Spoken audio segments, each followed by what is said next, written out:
मिट्टी की मोल रेत। एक बंजारा था। वह बैलों पर मुल्तानी मिट्टी लाद कर दिल्ली की तरफ आ रहा था।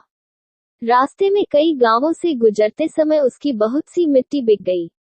बैलों की पीठ पर लदे बोरे आधे तो खाली हो गए और आधे भरे रह गए। अब वे बैलों की पीठ पर कैसे टिके, क्योंकि भार एक तरफ ज्यादा हो गया था। नौकरों ने पूछा कि क्या करें। बंजारा बोला, अरे सोचते क्या हो, बोरों के एक तरफ रेत बालू भर लो।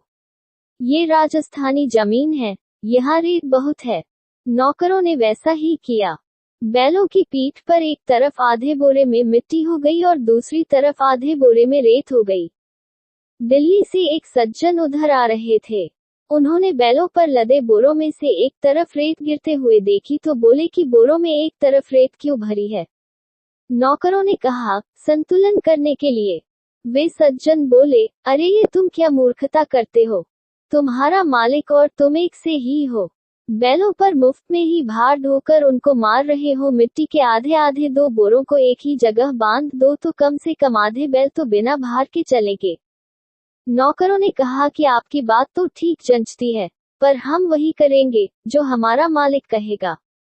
आप जाकर हमारे मालिक से यह बात कहो और उनसे हमें आदेश दिलवाओ। वह राहगीर बंजारे से मिला और उससे बात कही। बंजारे ने पूछा कि आप कहाँ के हैं, कहाँ जा रहे हैं। उसने कहा कि मैं भिवानी का रहने वाला हूँ, रुपए कमाने के लिए दिल्ली गया था। कुछ दिन वहाँ रहा, फिर बीमार हो गया। जो थोड़े रुपए कमाए थे वे खर्च हो गए। व्यापार में घाटा लग गया। पास में कुछ रहा नहीं तो विचार किया कि घर चलना चाहिए। उसकी बात सुनकर बंजारा नौकरों से बोला कि इनकी सलाह मत लो, अपने जैसे चलते हैं वैसे ही चलो। इनकी बुद्धि तो अच्छी दिखती है, पर उसका नतीजा ठीक नहीं निकलता, नहीं तो ये अब तक धनवान हो जाते। हमारी बुद्धि भले ही ठीक न दिखे, पर उसका नतीजा ठीक होता है।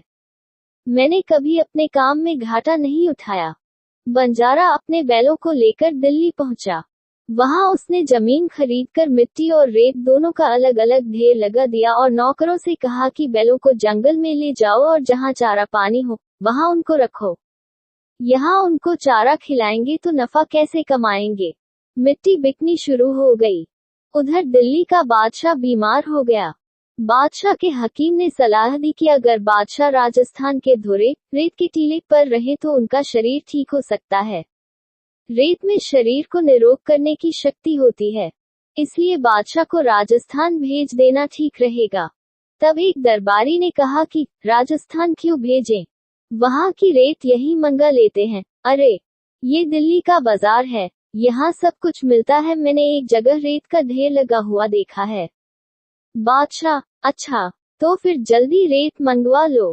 बादशाह के आदमी बंजारे के पास गए और उससे पूछा कि रेत क्या भाव है। बंजारा बोला कि चाहे मिट्टी खरीदो चाहे रेत खरीदो, एक ही भाव है। दोनों बैलों पर बराबर तुलकर आए हैं। बादशाह के कारिंदों ने वह सारी रेत खरीद ली। अगर बंजारा दिल्ली से आए उस सज्जन की बात मानता तो ये मुफ्त के रुपए कैसे मिलते। जाहिर तौर पर बंजारे की बुद्धि ठीक काम करती थी। अगर आपको वीडियो अच्छा लगा तो सब्सक्राइब करें और शेयर करें एजुकेशन स्टोरी।